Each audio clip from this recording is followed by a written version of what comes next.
Okay, well now we're going to do some 14 gauge stainless steel. We'll start with closed corner fusion welding.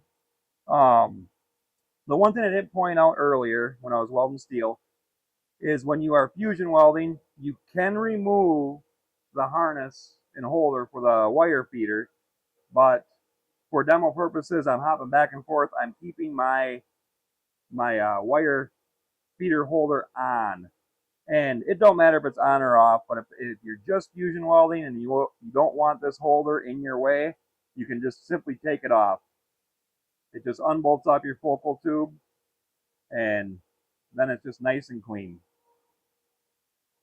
All right, 14 gauge stainless fusion weld closed corner.